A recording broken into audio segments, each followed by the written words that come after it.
Salam alaikum, chers amis.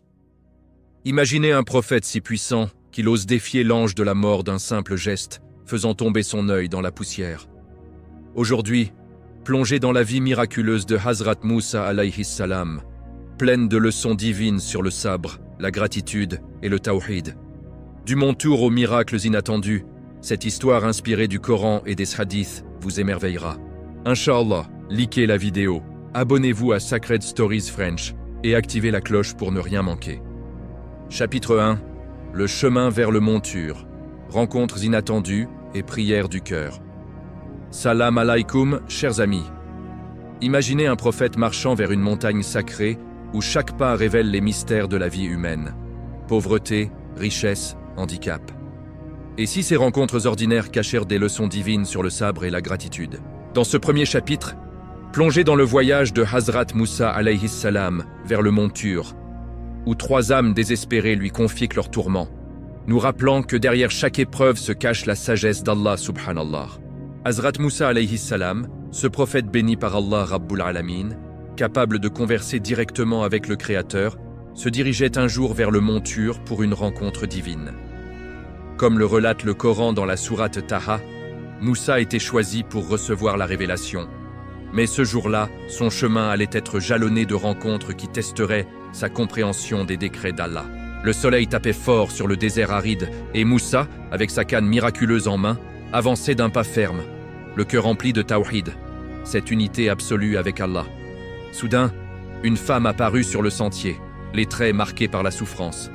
Elle était pauvre, vêtue de haillons usés par le temps, son visage ridé par les soucis constants. « Ô prophète d'Allah, Moussa !» s'exclama-t-elle d'une voix tremblante. « Je suis une humble servante, sans toit décent, sans nourriture abondante. Mes jours se passent dans la faim et le froid, mes nuits dans l'angoisse. Vous qui parlez directement à Allah Rabbul Alamin, implorez-le pour moi. Demandez-lui de me rendre riche, de soulager mes peines, car je ne sais plus comment survivre dans cette misère. » Ses yeux emplis de larmes reflétaient un désespoir profond, mais aussi une lueur d'espoir en ce messager divin. Moussa alayhi salam, compatissant, hocha la tête avec douceur. « Je porterai ta requête au Montour, Inch'Allah. Allah est le pourvoyeur, Ar-Razzaq, et il sait ce qui est caché dans les cœurs. » La femme s'inclina, murmurant un faible Alhamdulillah, et Moussa poursuivit son chemin. Méditant sur cette épreuve qui rappelle le hadith du prophète Muhammad sallallahu alayhi wa sallam. Le sabre est une lumière, une patience qui illumine les ténèbres de la pauvreté.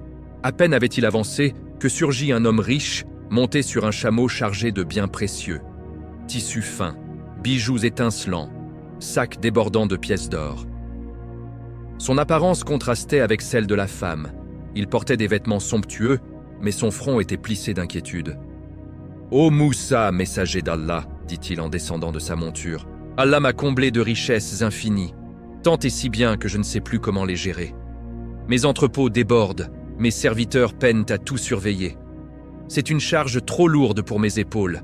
Vous qui conversez avec le Tout-Puissant, demandez-lui de diminuer mes biens afin que je puisse vivre en paix. » Moussa, surpris par cette plainte inattendue, répondit calmement « Je transmettrai ta demande à Allah Rabbul Alamin. Souviens-toi que la richesse est une épreuve, comme le dit le Coran dans la sourate Al-Fajr. Quant à l'homme, lorsque son Seigneur l'éprouve en l'honorant et en le comblant de bienfaits, il dit « Mon Seigneur m'a honoré. » L'homme riche soupira, exprimant une gratitude mêlée d'anxiété. Et Moussa reprit sa route, réfléchissant à cette ironie divine où l'abondance peut devenir un fardeau, nous enseignant aujourd'hui que la vraie richesse réside dans le contentement du cœur, pas dans les possessions matérielles. Mais la rencontre la plus bouleversante était encore à venir. Plus loin, Moussa aperçut une forme se traînant péniblement sur le sol poussiéreux. C'était un jeune homme handicapé, sans mains ni pieds, rampant comme un serpent dans le désert brûlant.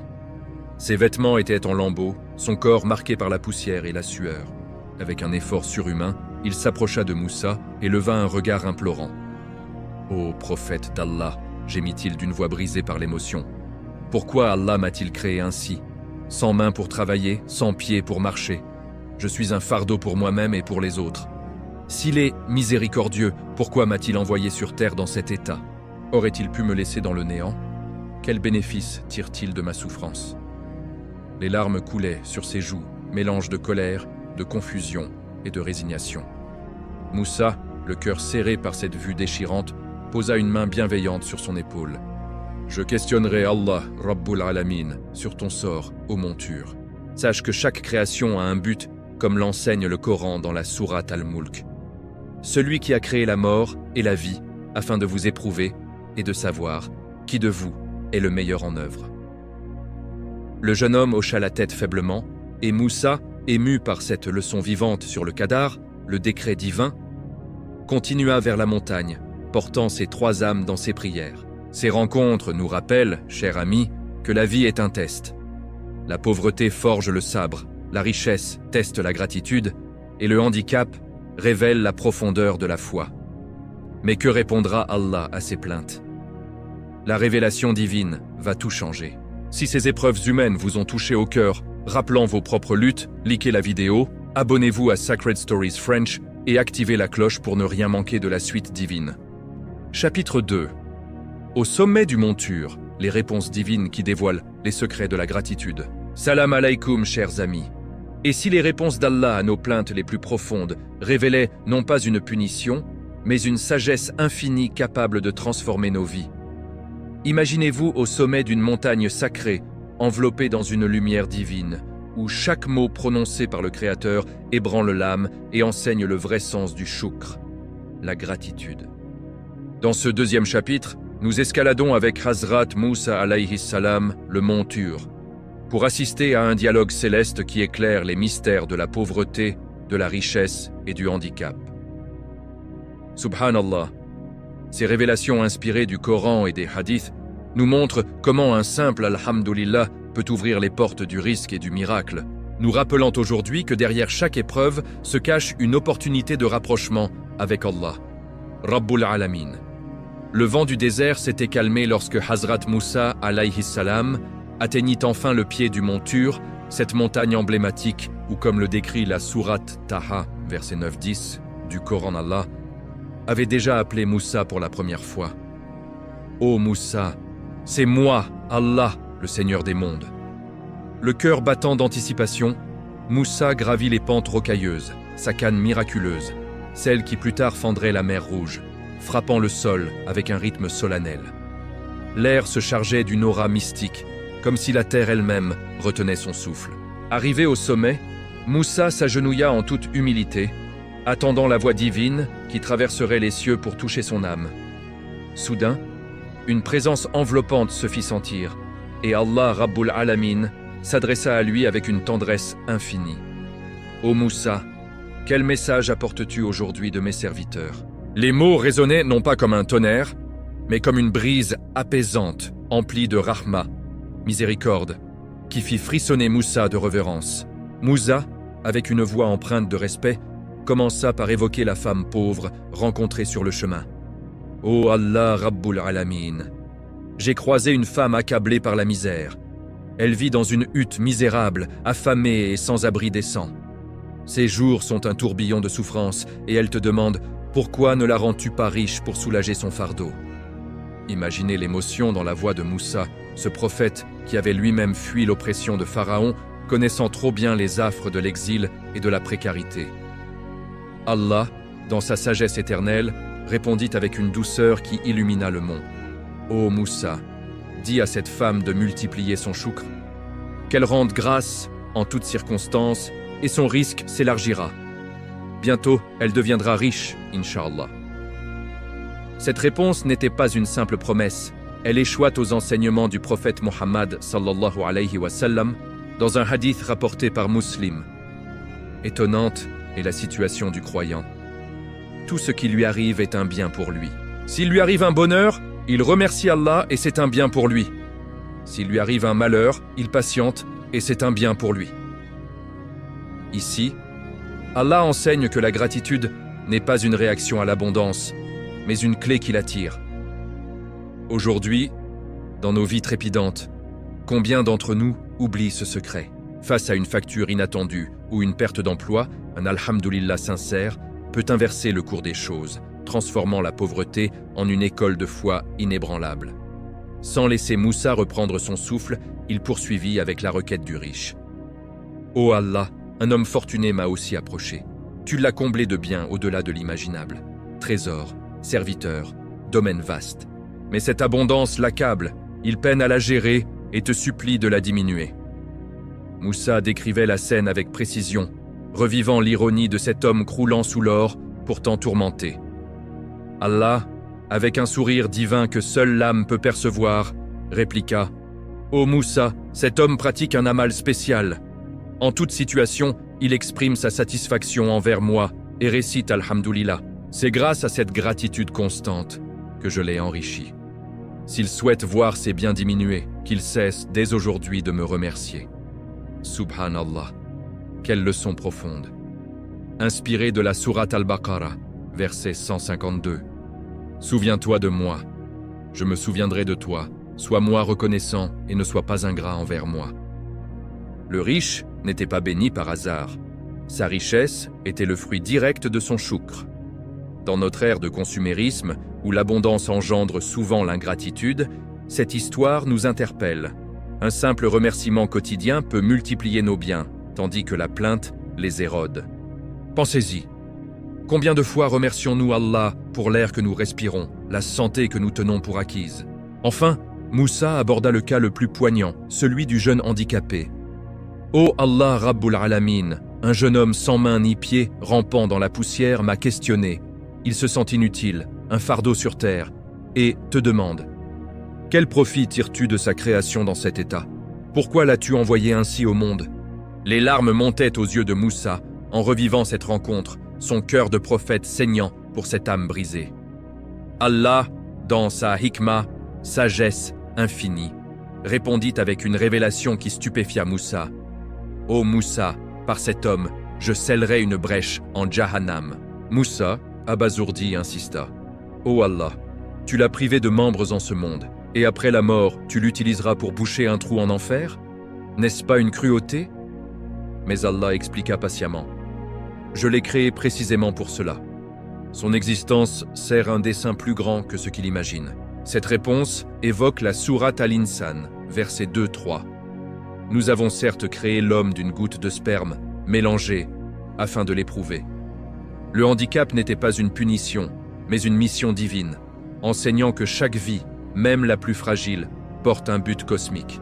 Aujourd'hui, pour ceux qui luttent contre la maladie ou le handicap, cette histoire offre un baume. Votre épreuve pourrait être la clé qui ferme les portes de l'enfer, transformant la souffrance en une récompense éternelle. Le dialogue s'acheva, laissant Moussa émerveillé par ses secrets divins. Mais comment ces trois âmes réagiront-elles aux réponses d'Allah? Des miracles inattendus vont survenir, révélant le pouvoir transformateur du choukr.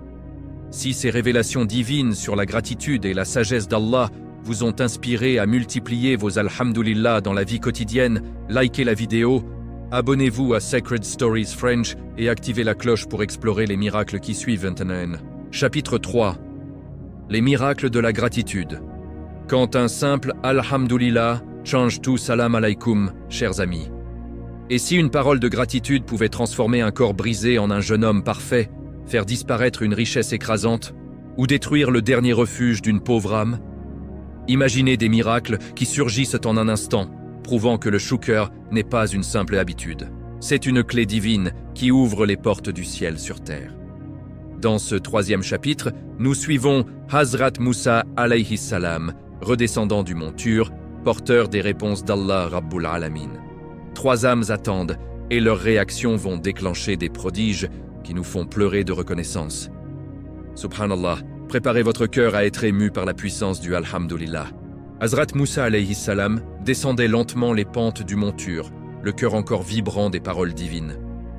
Chaque mot d'Allah résonnait en lui comme un écho éternel. Le soleil déclinait, peignant le désert d'or et de pourpre, quand il aperçut au loin la silhouette familière du jeune handicapé, toujours rampant avec peine dans la poussière. Le jeune homme, essoufflé, releva la tête dès qu'il vit le prophète approcher. Ses yeux brillaient d'une curiosité mêlée d'angoisse. « Ô messager d'Allah !» s'écria-t-il d'une voix tremblante. « Qu'a dit Allah Rabbul Alamin à mon sujet? Pourquoi m'a-t-il créé ainsi? Dites-moi, je vous en supplie. » Moussa s'arrêta, le regarda avec une profonde compassion, puis soupira. « Oh mon frère, ce qu'Allah m'a révélé est si lourd que je crains que ton cœur ne puisse le supporter. » Le jeune homme insista, les larmes aux yeux. « Dites-le-moi, ô prophète.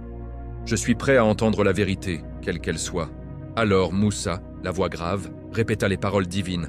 Allah a dit, « Par cet homme je scellerai une brèche en Jahannam. » Un silence lourd tomba sur le désert. Le jeune homme baissa la tête un instant. Puis, soudain, il releva le visage, un sourire radieux illuminant ses traits fatigués. « Alhamdulillah » s'exclama-t-il de tout son être, la voix vibrante de joie sincère. Moussa, stupéfait, fronça les sourcils.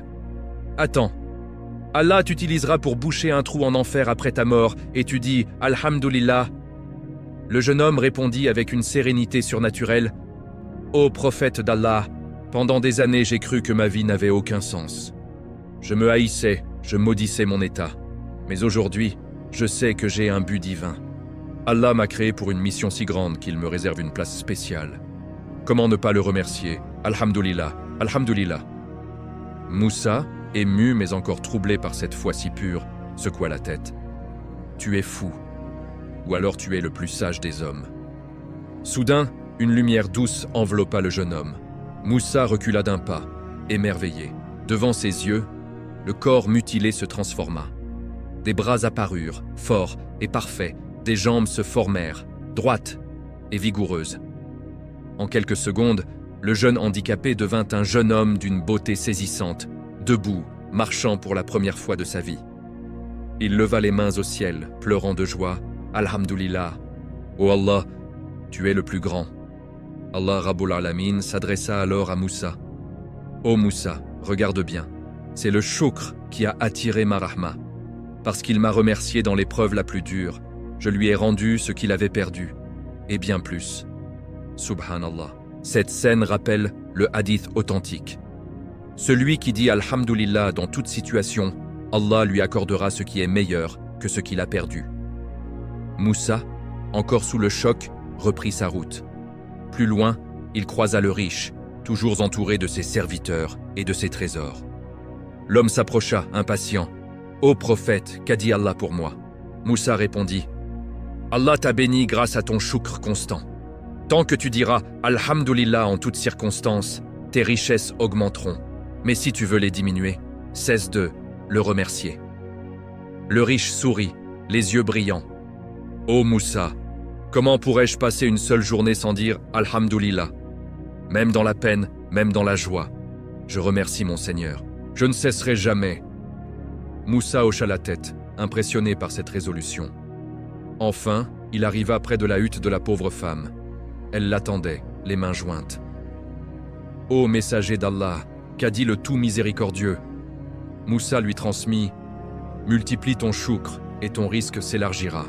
Allah te rendra riche bientôt. » Mais la femme, épuisée par des années de misère, explosa. « Comment remercier dans cette souffrance? Je n'ai rien. Pas de toit, pas de nourriture. Quand Allah me donnera la richesse, ce jour-là seulement je dirai Alhamdulillah. » Moussa tenta de la raisonner, mais elle secoua la tête, amère. Quelques instants plus tard, alors que Moussa s'éloignait, une voix divine retentit. « Ô Moussa, regarde derrière toi. » Il se retourna. Un vent violent surgit de nulle part. La fragile hutte de la femme fut arrachée du sol comme une feuille morte, emportée dans les airs. La pauvre femme tomba à genoux, hurlant « Mon dernier refuge! Allah, pourquoi ?» Allah parla à Moussa. « Si elle m'avait remercié dans l'épreuve, ce vent n'aurait pas touché sa maison. Le choukr protège, il attire la baraka. L'ingratitude détruit. » Cette leçon tirée de la sourate Ibrahim, verset 7, « Si vous êtes reconnaissant, je vous accorderai davantage », nous frappe en plein cœur aujourd'hui. Dans nos moments les plus sombres, un Alhamdulillah peut tout changer. Ces miracles nous prouvent que la gratitude n'est pas une option, c'est une arme divine. Mais l'histoire de Moussa va prendre un tournant encore plus spectaculaire, la rencontre avec l'ange de la mort. Si ces miracles de gratitude vous ont ému jusqu'aux larmes et vous donnent envie de dire Alhamdulillah plus souvent, likez la vidéo, abonnez-vous à Sacred Stories French et activez la cloche pour ne pas rater la suite incroyable. Chapitre 4. La confrontation avec l'ange de la mort, le coup de colère d'un prophète. Salam alaikum, chers amis. Et si le plus grand des prophètes, celui qui parla directement à Allah, osait défier l'ange de la mort lui-même? Imaginez un moment où la colère d'un homme pieux fait trembler les cieux. Un simple geste, et l'œil d'Azraïl tombe au sol. Dans ce 4e chapitre, nous entrons dans les dernières heures de Hazrat Moussa alayhi salam, où la mort frappe à la porte. Mais le prophète refuse d'ouvrir. Subhanallah, préparez-vous à une scène d'une intensité rare, pleine de sabres, de tawhid et de leçons sur la dignité du croyant face à l'inévitable. Les années avaient repassé. Hazrat Moussa alayhi salam, ce géant de la foi, avait vieilli. Sa barbe blanchie par le temps, ses épaules marquées par les épreuves du désert et les miracles de la mer Rouge. Il vivait dans une simplicité profonde, toujours en communion avec Allah Rabbul Alamin. Un jour, alors qu'il se tenait seul, une présence majestueuse apparut devant lui. C'était Azraïl alayhi salam, l'ange de la mort, enveloppé d'une lumière solennelle, venu accomplir l'ordre divin. D'une voix calme mais ferme, Azraïl s'inclina légèrement et déclara « Ô prophète d'Allah, je suis Azraïl, envoyé par Rabbul Alamin pour prendre votre âme. » Moussa, surpris mais serein, leva les yeux vers l'ange. « Ô Azraïl, par quel chemin entreras-tu en moi pour prendre ma rue ?» Azraïl répondit « Je passerai par ta bouche. » Moussa secoua la tête avec détermination. « Non. Cette bouche a parlé directement à Allah. Elle a récité ses paroles sacrées. Elle a invoqué son nom sans cesse. Je ne permettrai pas que tu y entres. » Azraïl proposa alors. « Par ton nez alors. » Moussa répondit avec la même fermeté. « Jamais ce nez a senti le parfum du paradis lorsque j'étais aux montures. Il a inhalé la fragrance divine. Il ne s'ouvrira pas à toi. » Azraïl tenta une 3e fois. « Par tes yeux. » Moussa, les larmes aux yeux, répliqua. Ses yeux ont vu la tajalli du nur d'Allah. Ils ont contemplé sa gloire. Comment pourrait-il laisser entrer l'ange de la mort? Azraïl, déconcerté par cette résistance inhabituelle, sentit monter une légère irritation. Il répondit d'un ton plus ferme. « Ô Moussa, Allah m'a autorisé à prendre ton âme comme bon me semble. Je passerai par où je voudrais. » Ces paroles, prononcées sans salutation préalable ni douceur, firent bouillir le sang de Moussa alayhi salam. Ce prophète, connu pour son tempérament ardent, comme le relate un hadith où il brisa les tablettes par colère face à l'idolâtrie, ne toléra pas ce manque de respect. Dans un élan de rage protectrice pour son honneur et celui d'Allah, il leva la main et asséna à Azraïl un puissant soufflet. Le coup fut si fort que l'œil droit de l'ange se détacha et tomba au sol, roulant dans la poussière. Azraïl, stupéfait, ramassa son œil et s'éleva aussitôt vers le trône divin. Il se prosterna devant Allah Rabbul Alamin et se plaignit. « Ô Seigneur des mondes, tu m'as envoyé prendre l'âme d'un homme si colérique. J'ai proposé d'entrer par sa bouche. Il a refusé car elle t'a parlé. Par son nez, il a dit qu'il avait senti ton parfum. Par ses yeux, il a vu ton nur. Puis quand j'ai insisté, il m'a frappé si violemment que mon œil est tombé. » Allah, dans sa sagesse infinie, répondit avec douceur. « Ô Azraïl, Moussa n'est pas un homme ordinaire. Parmi tous les prophètes que j'ai envoyés et que j'enverrai, son tempérament est le plus ardent. Tu as commis 2 erreurs. Tu ne l'as pas salué d'abord, et tu as voulu forcer l'entrée sans ménagement. Retourne vers lui, mais avec respect. » Allah guérit alors l'œil d'Azraïl, le restaurant parfaitement, et ajouta « Attends un instant, je vais voir comment prendre l'âme de mon Moussa. » Puis, par wahi, Allah s'adressa à Moussa. « Ô Moussa, veux-tu rester plus longtemps sur terre? Pose ta main sur le dos d'une vache.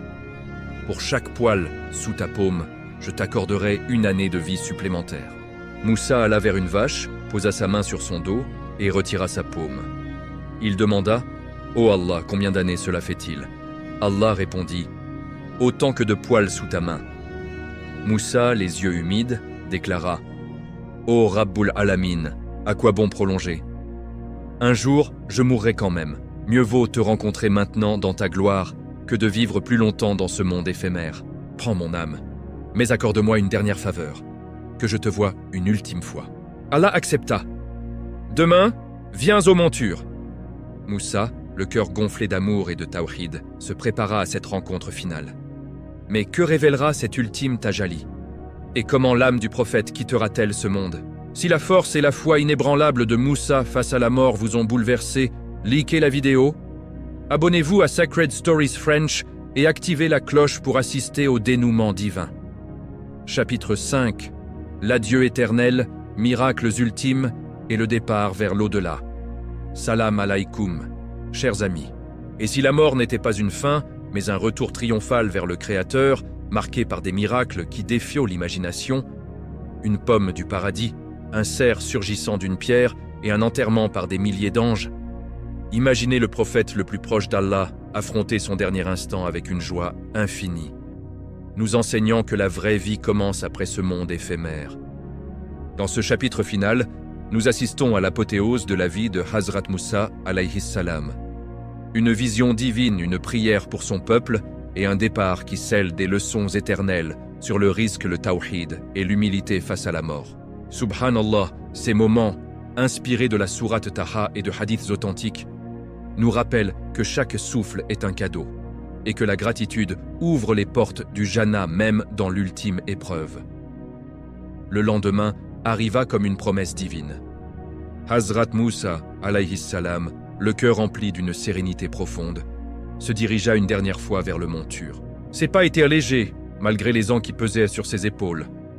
Il savait que ce rendez-vous n'était pas une fin, mais une union éternelle avec Allah Rabbul Alamin. L'air vibrait d'une énergie sacrée, le vent murmurait des invocations, et le soleil illuminait le chemin comme pour saluer ce géant de la foi.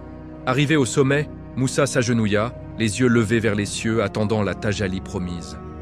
Soudain, une lumière éclatante perça les voiles. Allah Rabbul Alamin leva 70 000 voiles de nur, révélant une infime fraction de sa gloire. Contrairement à la première fois, où Moussa s'était évanoui sous l'intensité, comme décrit dans la sourate Al-Araf, verset 143, cette vision finale le remplit d'une joie extatique. Il ne tomba pas, au contraire, il s'immergea dans cette lumière, les larmes de bonheur coulant sur son visage ridé, murmurant des Alhamdulillah ininterrompus. « Oh Rabbul Alamin » dit-il d'une voix tremblante d'émotion, « accorde-moi une dernière dua avant mon départ. Que ma Ummah, les Bani Israël, ne souffre jamais de manque de risque jusqu'au jour du jugement. Nourris-les de ta générosité infinie. » Allah, dans sa rahma infinie, répondit avec une tendresse qui fit vibrer la montagne entière. « Ô Moussa, frappe la montagne avec ton bâton. » Moussa obéit, et d'un coup ferme, son assa, ce bâton miraculeux qui avait fendu la mer et fait jaillir des sources, toucha la roche.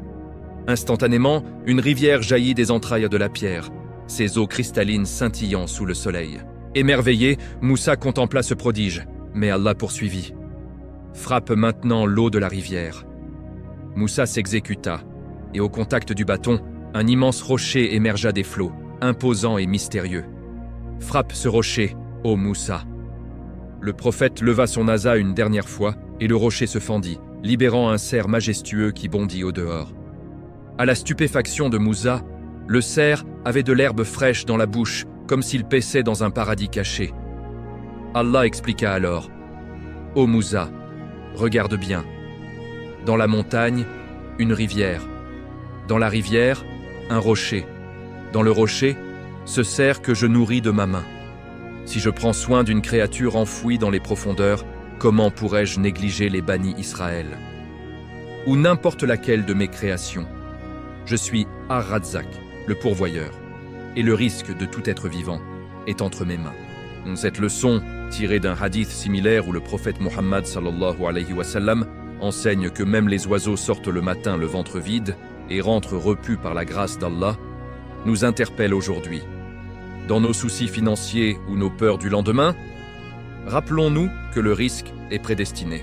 Un tawhid sincère et un sabre patient attirent la baraka, transformant nos vies comme ce cerf sorti de l'impossible. Satisfait, Moussa descendit du mont, le cœur en paix.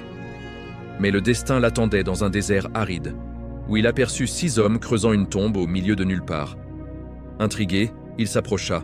« Que faites-vous ici, loin de toute habitation ?» L'un d'eux répondit « Nous préparons une cabrée pour un homme décédé dans un village distant. Prophète d'Allah, aidez-nous à la creuser. » Moussa, humble serviteur, prit l'outil et aida, ses mains puissantes remuant la terre avec ferveur. Une fois la tombe prête, les hommes dirent « Cet homme ressemblait à vous en stature.